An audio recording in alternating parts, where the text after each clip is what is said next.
No. Now, it doesn't mean that something won't ever come up. I'm going to look at everything, But look, to me, this was a collective effort offensively. This is not.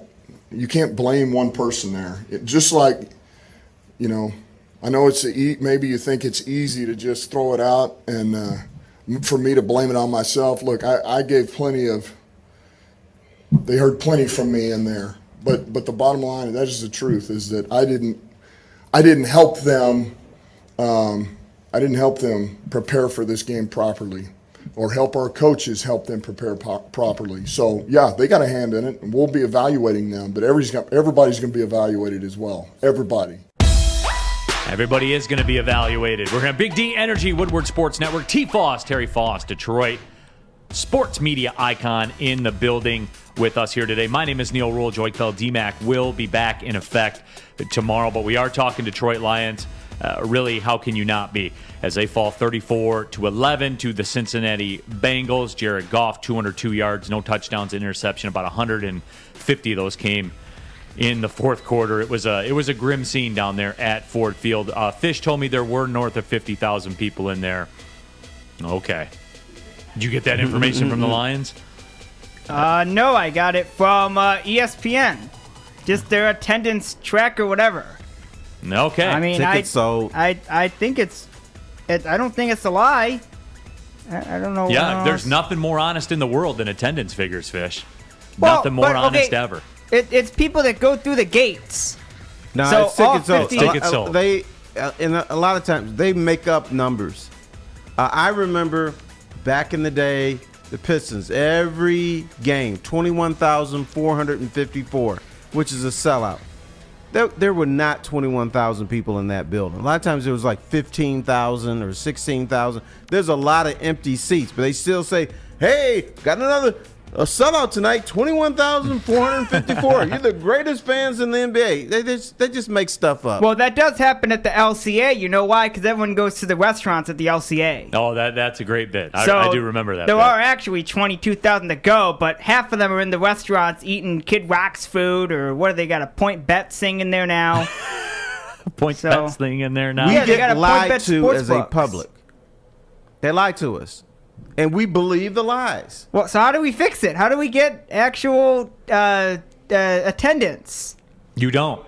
Yeah, you don't. You don't. Like, that's pretty simple. You just don't pay attention to it. You just say, okay, whatever. T-Foss, this is off script a little bit, but I saw this pop up in the YouTube chat thread, and I think it's important because this feeds into exactly what I'm saying about being a fan and being professional about it, because I do want to address this. Tactile Puma 58 says going 0-17 does far more bad than having the first overall pick does good. And I would say no, because as soon as you get to hear that 3 times in the first 33 picks, number one. But number two, as soon as it's over, Terry, as soon as the season's over and you're 0-17, that's it. It's over. It's on to the draft, and that's what it does. I don't understand that the 0-17 does damage to a franchise. Do you agree with that? Yeah, here's what people believe, and it's poppycock. They believe that games that you play in December carry over into the games that you play in September. That is false. The only thing that 0-17 hurts is that some jerks on TV would say, hey, the Lions are 0-17, ha, ha, ha. So what? Right. They're going to laugh at you anyway. Whether you're 0-17 or 2-15, the bottom line, the Lions are a laughing stock, whether they win 2 games, no games, 4 games, or whatever. The laughter is still going to be there. And the stench of 0-17, the stench of 0-16 is going to disappear. You know who else finished 0-16 is having a pretty good time now? The Cleveland Browns. They finished 0-16. Are they still under that dark shadow? No, they were a play away from beating Kansas City last year. I have a reason why they turned it around, because they had an 0-16 parade. That's why they turned it around. Well, Simple we should have solution. had a parade here. We should have. Can we have a parade when they go 0-17? Can you guys be there? I think we should get a limo. Commit to the... Think we should get an 0-17 limo, Art? It's too soon. It's a jalopy. Too soon. No, but that's what it is to me. Is I don't care about that at all. Going 0-17, that does not bother me because that has no impact on fixing this. None. That stuff happens in a vacuum and it's over, Terry. You know how you get rid of 0-17? You draft well. Correctly. You build yourself a team. You have good coaching. You win football games. And the story becomes, hey, this franchise that was 0-17 is now in the playoffs and they're Super Bowl contenders. So what? And how do they do that? By drafting. By having coaching.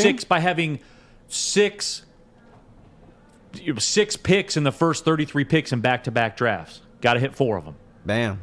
That's it. And if you do, you're monsters. And you're monsters, Terry, because you have 4 good players on a rookie con. You see, like the draft capital cap space mantra that I operate under, it's pretty common sense. As a matter of fact, it's the only way forward. Mike says, rules, Big D energy, love me some draft capital. By the way, Terry's hat looks like he works at the Daily Bugle. You need a little press tag on there. I should get a little press tag. And by the way, I do work for the Daily Bugle. That's I want to announce that here. Yeah, absolutely. Terry's hat makes him look like he's opening for Frank Sinatra and Tony Bennett. If I could sing. Oh, Matt loves Frank Sinatra. You should perform for Matt. Yeah, he would love it. I could sweep the floor for him, but I can't sing. Tommy Williamson, stop defending golf. He's an NFL quarterback. And sure, his wide receivers aren't great. You deal with that, but he is horrible. And that's fine, but you can't tell me David Blau's any better. Like everyone's acting like David Blau is Max Scherzer in the bullpen right now. All right, let me give you the history of Detroit football. We always dog the starting quarterback and demand that the backup take his place. And that backup is a backup for a reason, because he's bad. Now, let's look at the last 5 or 6 years of Lions quarterbacks, and it only pertained to Matthew Stafford. There were a lot of people who defended him, but there were a lot of people in this town that said, you know what, this guy is a bum. He can't lead this team. In the big moments, he falters. Okay, now what happened to this bum of a quarterback?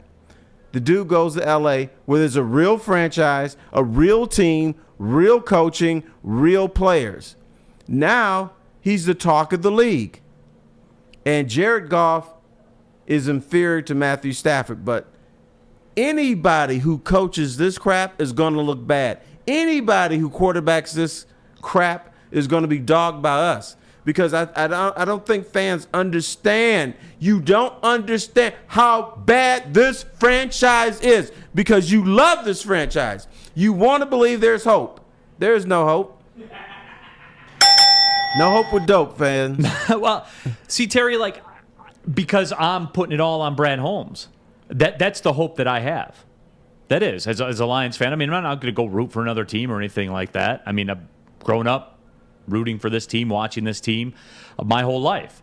I mean, I'm not going to get emotionally invested in an 0-6 team. You know no what? way. And I broke one of my rules there. Don't get emotional over this team. They are not worth our emotions. They're not worth our passion. So, for the rest of the show, I will talk like this. The Detroit Lions are not a good football team. The Detroit Lions do not deserve our passion. So, bam. I like it, Terry. No more screaming. But again, it's going to be my talk going forward. It's just where that's really all that matters because this roster is just devoid of talent. It is. There's none there. There's none there. Tommy Williamson says, get the first overall draft pick and trade. And that's fine, too. God, I love that sound, man. I just do. John says, how many of these players are even going to be on this team in 2023? Who cares if we go 0-17? That's my point. None of these guys are going to be here. What do you got? Maybe T.J. Hawkinson? I forget how much time he's got left on the contract, which is usually my thing. No, he'll be there. Penei Sewell will be there. The young guys will be there. Yeah, like a few. I mean, really. We suck. Realistically, how many guys? Well, I mean, Hawk's a restricted free agent in 2023, unrestricted free agent in 2024. So, I mean, with all that stuff being said, though, realistically, though, like a hard look at this team, who's going to be here? Who? We know. Hey, Dan Campbell may not be here. Amon-Ra St. Brown, Derek Barnes, Aleem McNeil, because they're all on rookie contracts. They don't make any money, so we're seeing something from those guys at least. And there's another overriding, I guess you would say, message in their YouTube chat thread as well, which you can get involved in our Woodward Sports YouTube channel, where they say the first round is for stars, which is true, but you build a team the second through the seventh round, which also is true. But that's why Brad Holmes is here.